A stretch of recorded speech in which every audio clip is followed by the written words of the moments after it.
just awesome being out here. I love it. I'd rather be no other place. When they say a bad day of fishing is always better than the best day at work, you better believe it.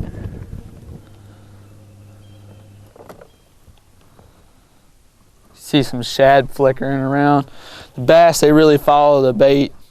That's the big thing. If you can find the food, the bass are going to be there. About the only time that they're not going to follow the food here in Kentucky is in May, because that's most of the time when they start spawning. Late April, early May, that's when the water temperature here in Kentucky, it's about right for them to start spawning. And when they're spawning, they're not interested in feeding at all. If you do catch one, it's because he picked the bait up off the bed to get it out so it wouldn't bother the eggs.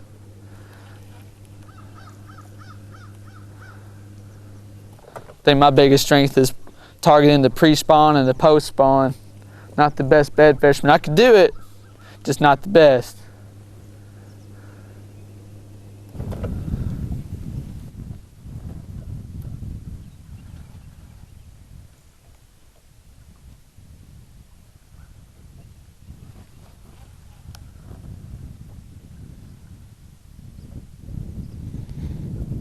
I can feel there's a whole little little gravel section down through there so far off the bank, because you can see on that side where it's all chunk rock and a bluff wall, this side's got all the gravel that leads to it.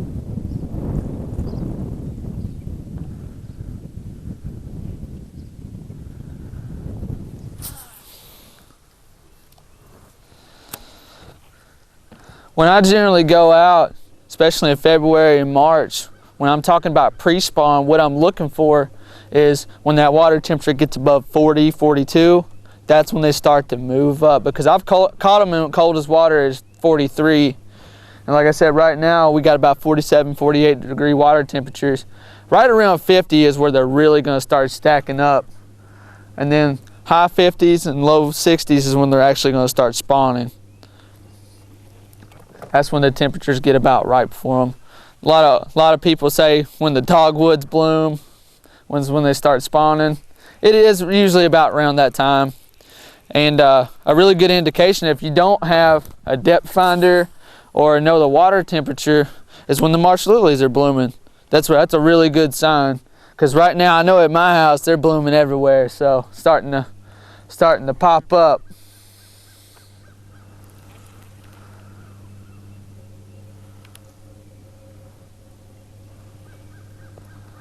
Almost got to keep on the trolling motor as much current as they're pulling out of this creek here.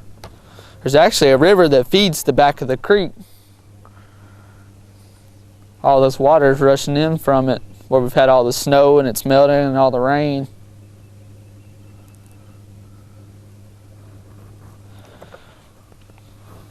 I think one really underrated tool for fishermen is your sunglasses.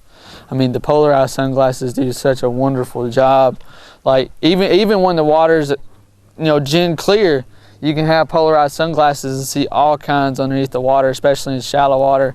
Like I can see right now here up on the bank, you'll see one tire sitting up on the bank, but what you don't notice is there's two more sitting in the water just right underneath the surface, about 5 foot from it. It's a really big tool.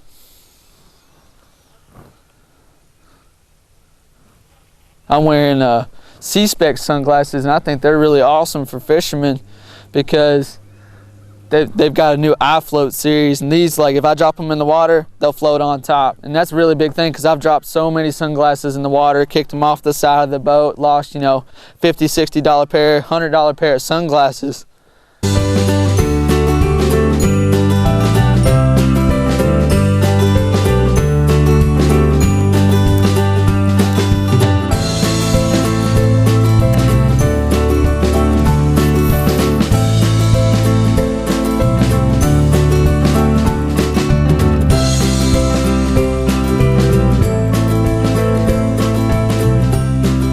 I just picked up a cranking rod. Sometimes I'm cranking a crawfish imitating crankbait right now that runs about 6 to 8 foot.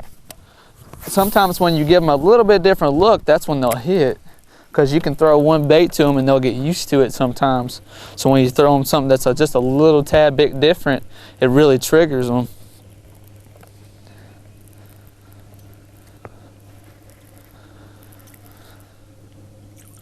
One of the questions I get asked a lot is how often and how I reline my rods and reels. It really depends. Like if I'm practicing and stuff for a tournament, I won't change them as much because it's not really important. If I catch the fish, I just need to locate them and I can do the fish catching in the tournament. But for tournament time, you know, if it's a 2 or 3 day tournament, I'm gonna change it, you know, every day, just because I can't afford to lose a fish. You know, that's money out of my pocket. So on average, if I'm not fishing a tournament, I'll probably change my line every 2 to 3 weeks, just because I fish so much. But most people change about once a month, something like that. Once a month or once every month and a half or 2.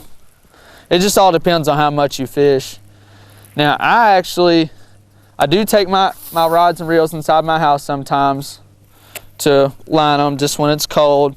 But most of the time I'll leave them in the boat, that way they don't get damaged. You know, we've got these awesome rod lockers on the boats now. I don't have to set them out. People won't steal them. I keep them in the boat and they're good to go. I don't have to take them anywhere.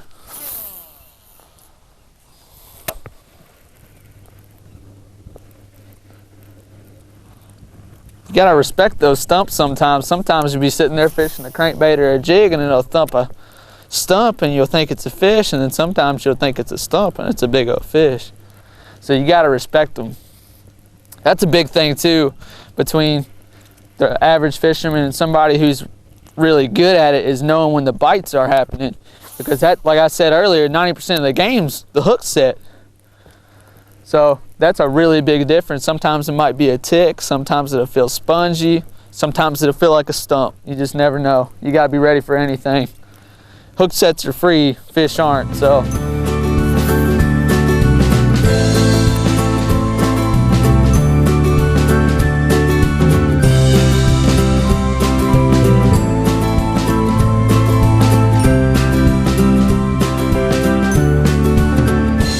can switch up to a 1/2 ounce. This current is pulling so hard, it's hard to keep my jig on the bottom.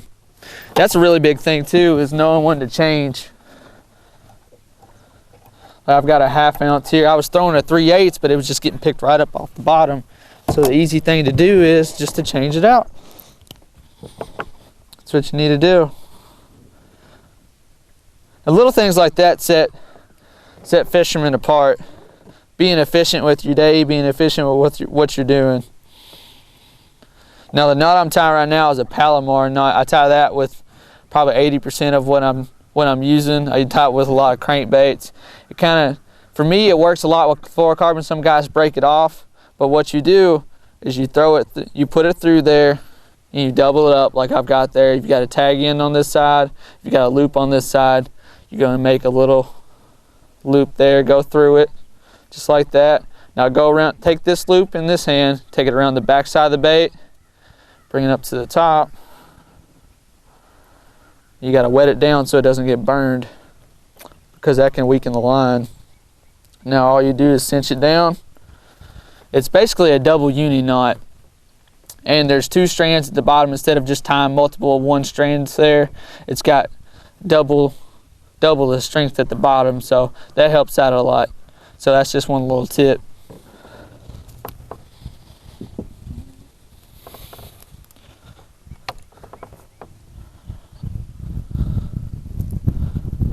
Now this little trailer I got's got little crawdad pinchers on it, just like I said, to imitate the crawfish. Like I said, you want to get as natural as you can. And we done drifted off a long ways.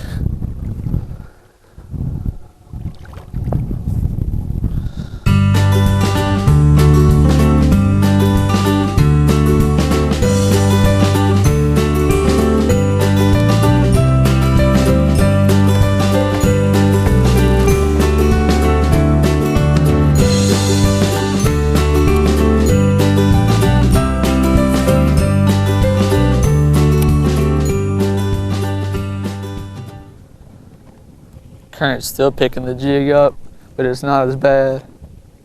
Something to slow it down.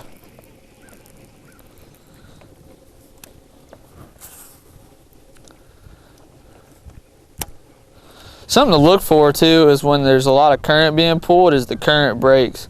A lot of times the fish will be positioned to where they don't have to swim as much. Like largemouth, they're fat and lazy. They want to be somewhere where they can just chill all day long.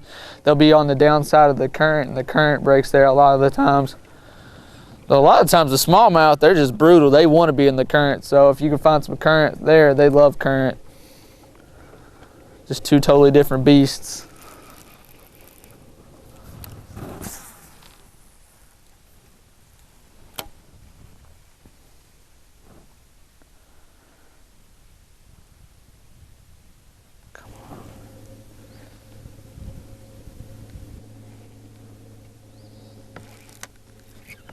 There's one. Nope.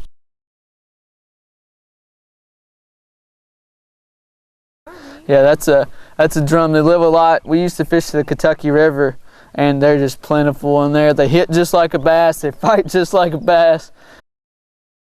Actually, why they call them a drum is if you sit them underneath the water and you got them in a little tank, they've got something in here, and you can actually hear them going like thumping underneath the water, and that's why they call them a drum. So they fight really hard. If I was play fishing, he'd be fun to catch, but we're out here trying to catch some bass.